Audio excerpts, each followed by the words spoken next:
Ya, China akan bagi-bagi angpau dalam bentuk mata uang digital. Nah, sebetulnya ini merupakan langkah awal untuk mensukseskan mata uang digital yuan milik Bank Sentral China. Apalagi sebetulnya sudah ada indikasi ya bahwa China ini akan membawa mata uang digitalnya go internasional. Nah, seperti apa detailnya? Kita akan simak bersama selengkapnya dalam angpau uang digital ala China.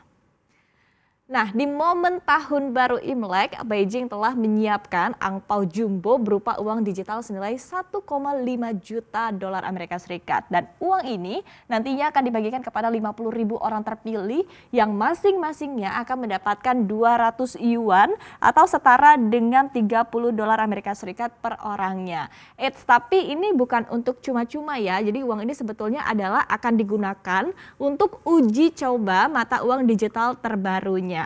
Nah, uang ini nantinya bisa dibelanjakan di beberapa toko, supermarket, ataupun juga di e-commerce JD.com pada masa libur Tahun Baru Imlek. Masa berlakunya ini adalah mulai dari 10 Februari hingga tanggal 17 Februari 2021.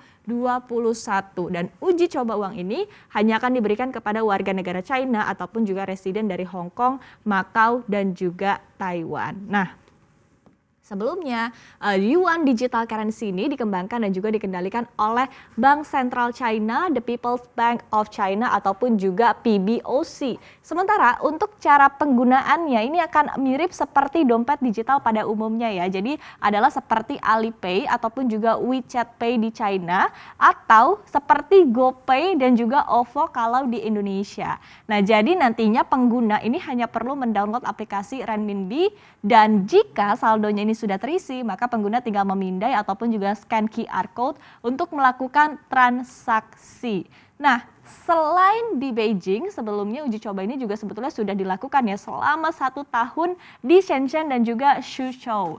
Dan kalau kita ketahui, ditargetkan adalah bahwa uang digital ini dapat beroperasi sebelum Olimpiade musim dingin di Beijing pada Februari 2022 mendatang. Jadi masih ada target sekitar 1 tahun lagi sebelum akhirnya nanti ini bisa beroperasi secara penuh.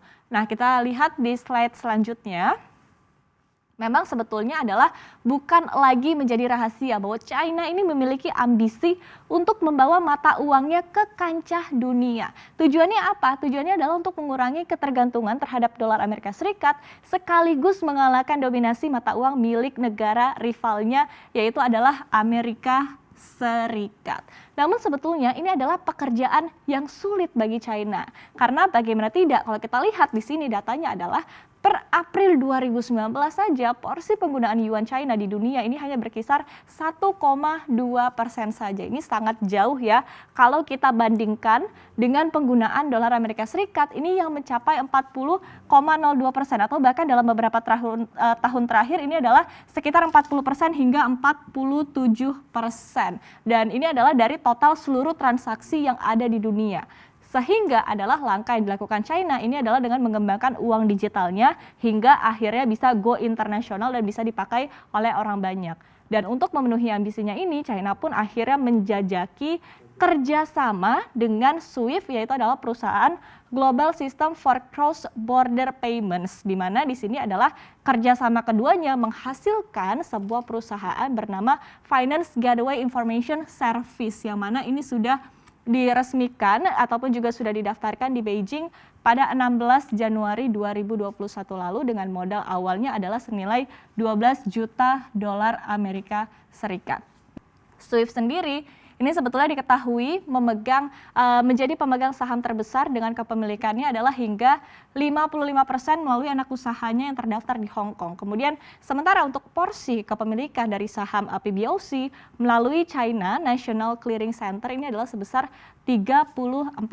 Baru sisanya adalah dimiliki oleh perusahaan China, ada Cross Border Interbank Payment and Clearing, serta ada juga PBOC's Digital Currency Research Institute.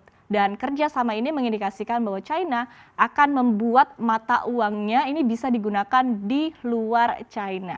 Meski demikian, jika yuan, maka sebetulnya banyak pihak yang meragukan kesuksesannya. Kenapa? karena dikhawatirkan data-data transaksi dan juga pengguna ini seluruhnya akan tercatat di People's Bank of China ataupun juga pemerintah China. Karena sekali lagi adalah uang digital ini dikendalikan dan juga dikontrol oleh People's Bank of China ataupun juga PBOC. Nah, kemudian dalam pembahasan dari World Economic Forum di tahun 2021 ini memang ada beberapa hal yang perlu disoroti ya dari penggunaan uang digital CBDC ataupun juga Central Bank Digital Currency seperti mata uang digital yuan ataupun juga yang dinamakan e-renminbi ini. Jadi yang pertama ini adalah harus mengukur manfaat dari stablecoin terhadap masyarakat kategori unbank. Karena kita ketahui adalah salah satu keunggulan dari uang digital ini adalah untuk menginklusi masyarakat yang unbank ataupun juga underbank. Untuk itu maka penting ya untuk mengetahui nilai real dari uang digital terhadap uang fiat.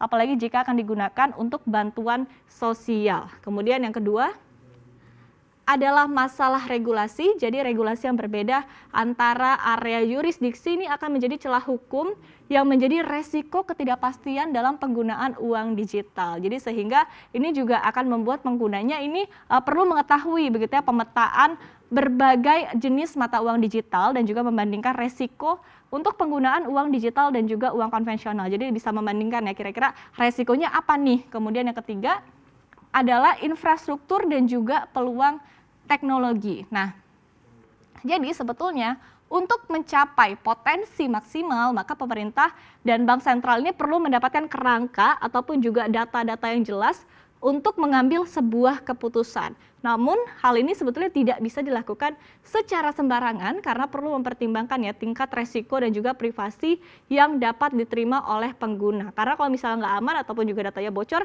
tentu pengguna juga males dong menggunakan uang digital ini. Nah, artinya adalah meski kian dekat, namun sebetulnya banyak sekali PR yang perlu diperhatikan untuk kesuksesan mata uang digital milik China ini. Tapi yang pasti kita akan lihat ya ke depannya seperti apa.